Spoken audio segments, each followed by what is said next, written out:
Douma, Syria. AFP. The Syrian regime on Sunday drew closer to taking full control of rebel bastion eastern Ghouta after a deal appeared to be reached for fighters and civilians to leave the enclave's last opposition pocket.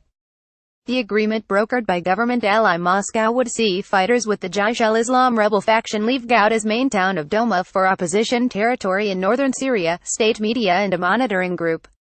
There was no immediate confirmation from the rebels, but Russia's military said it had reached a preliminary agreement for the withdrawal of the group from eastern Ghouta near Damascus.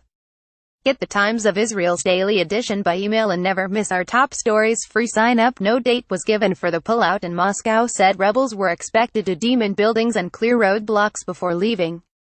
Syrian government forces infantry fighting vehicles (IFVs) and trucks drive past damaged buildings down a street in the eastern Ghouta town of Hazza on the outskirts of the Syrian capital Damascus, on March 28, 2018, in the direction of the rebel-held town of Douma. AFP photo. Stringer. The retaking of eastern Ghouta would mark a major milestone in President Bashar Assad's efforts to regain control of territory seized by rebel factions during Syria's 7-year civil war. Backed by Russia, Assad's forces have scored a series of victories over rebel forces in recent years, often through campaigns of siege, aerial bombardment and ground offensives that have drawn widespread international condemnation. State agency SANA reported that Jaish al-Islam will head to Jarablus in the northern province of Aleppo, while the Syrian Observatory for Human Rights said they would also go to Al-Bab, both towns held by pro-Turkey rebels. The deal will see Russian military police enter Douma and government institutions return to the town, the Monitor said. Regime forces have already retaken more than 95% of eastern Ghouta in a 6-week air and ground blitz that has killed hundreds of civilians and forced tens of thousands from their homes.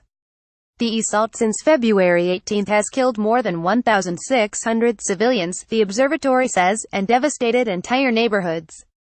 Successive evacuation deals for other parts of Ghouta have seen more than 46,000 fighters and civilians bust out in recent weeks, according to an AFP tally of figures provided by SANA.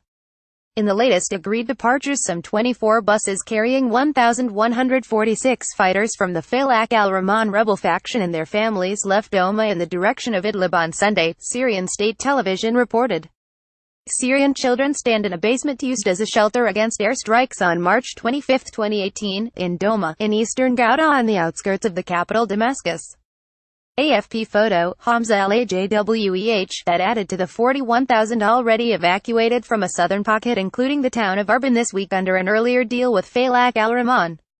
More than 4,000 people also left the devastated town of Harasta last week under a deal with the Ahrar al-Sham rebel group. Tens of thousands of other civilians have fled to regime-held territory. Talks with Jaish al-Islam for the evacuation of Douma have dragged on for several days, with residents growing nervous.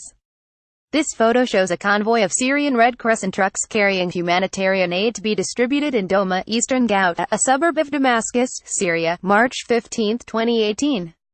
Syrian Arab Red Crescent via AP. Of course I would rather leave.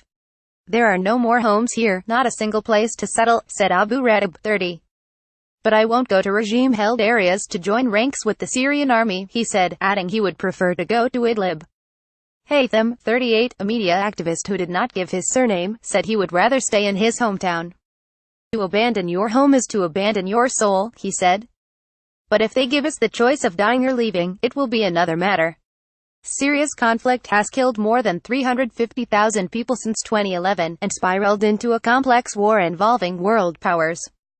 On Sunday, Pope Francis called for an end to the carnage in Syria in his Easter message. Today we implore fruits of peace upon the entire world, beginning with the beloved and long-suffering land of Syria, the pontiff said. To mark Easter Day, Syria's presidency said that Assad and his wife Asma visited the home of a Christian girl injured in rebel shelling of her neighborhood in Damascus.